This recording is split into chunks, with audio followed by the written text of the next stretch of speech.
Good morning. నేను మీ పాత్య సురేష్ని. మన PR న్యూస్ను ఖచ్చితంగా ఎవరైనా సబ్స్క్రైబ్ చేసుకుని వారు ఉంటే ఖచ్చితంగా సబ్స్క్రైబ్ చేసుకోండి. ఈరోజు గుడ్ మార్నింగ్ ప్రోగ్రాం కార్యక్రమంలో భాగంగా నవ తెలంగాణ పేపర్ని చూసుకున్నట్లయితే కరెంట్ బిల్లులు కట్టొద్దు, అధికారులు అడిగితే సీఎం మాటలు గుర్తు చేయండి. ఎందుకంటే ఖచ్చితంగా సీఎం మాటలు ఎందుకు గుర్తు చేయాలంటే తెలంగాణ రాష్ట్రంలో 200 యూనిట్లు ఫ్రీ కరెంట్, ఉచిత కరెంట్ ప్రభుత్వం అధికారంలో రాగానే మేము ఖచ్చితంగా హామీలు చేస్తామని చెప్పారు. కాబట్టి ఇది ఒక స్టేట్మెంట్ అని చెప్పేసి మేము భావిస్తా ఉన్నాం. ఎందుకంటే కరెంట్ బిల్లులు కట్టవద్దు, ప్రజలను బీఆర్ఎస్ పార్టీ ప్రెసిడెంట్ కేసీఆర్ సూచన. రేవంత్ ఓ అహంకార, కాంగ్రెస్ ఓ ఏక్నాథ్ షిండే అంటూ ఎద్దవా. ఆయన లాంటి వారిని వేల మంది చూసామంటూ ఆగ్రహం.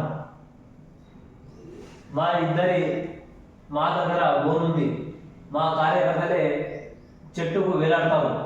ఒక గంట చీర నుంచి అంటే ఒక కుటుంబం చీర నుంచి తెలంగాణను విముక్తి చేశాము. రాష్ట్ర పునర్నిర్మాణానికి అందరి భాగస్వామ్యం అవసరం. 60 ఏళ్లలో రూ. 72,000 కోట్ల, ఈ 10 ఏళ్లలో 7 లక్షల కోట్లకు. 26 తర్వాత ఇంద్రవెల్లి నుంచి రాష్ట్రమంతా సుడిగాలి పర్యటన. ఆర్థిక సంక్షోభం నుంచి అభివృద్ధి పథంపై తెలంగాణ. పార్లమెంట్ ఎన్నికల్లో బీఆర్ఎస్ నిశాన్ లేకుండా పాతి పెడతా లండన్ సభలో ముఖ్యమంత్రి రేవంత్ రెడ్డి.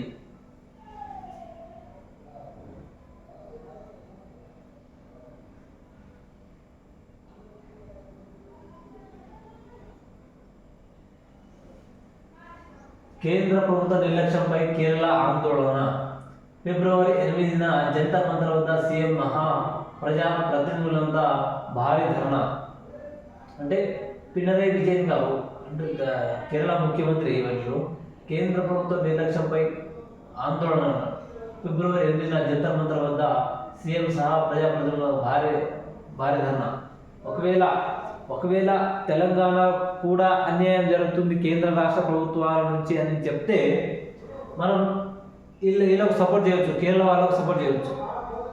కాదు లేదు అని అంటే మనల్ని ఎవరు కూడా సపోర్ట్ చేయదిగా రాదు. భవిష్యత్తులో సివిల్ సప్లయర్ నిర్లక్ష్యం చేశారు. 2014లో రూ. 3,000 కోట్లున్న అప్పు నేడు 58,860 కోట్లు చేరింది. కృష్ణా నదిపై ఉన్న ప్రాజెక్టులు కేసీఆర్ ఎంపీకి ఈ ప్రభుత్వం అప్పగించలేదు. మేడిగడ్డ డిజైనర్ భారీ లోపం జరిగింది.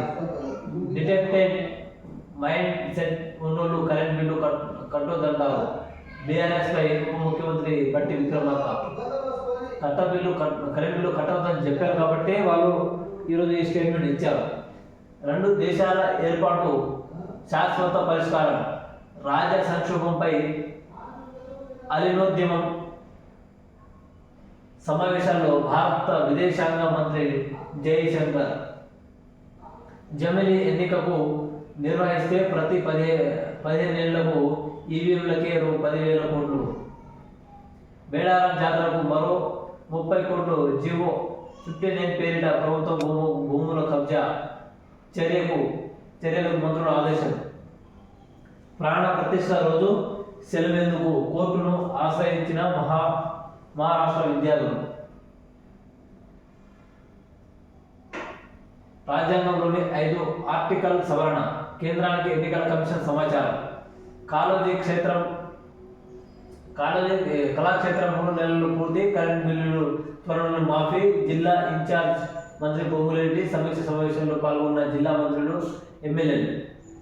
ప్రాణ ప్రతిష్ఠ చూసేసినాము, ఇది కూడా కంప్లీట్ అయిపోతుంది. వింగ్స్ ఇండియాకు సందర్శకులు తాకిడి. 22న హైదరాబాద్కు పార్లమెంట్ ప్రభుత్వ హామీల కమిటీ. ఈరోజు మనం నవ తెలంగాణ కూడా ఇంట్రొడ్యూస్ చేసేసుకున్నాం. తొలి వెలుగు.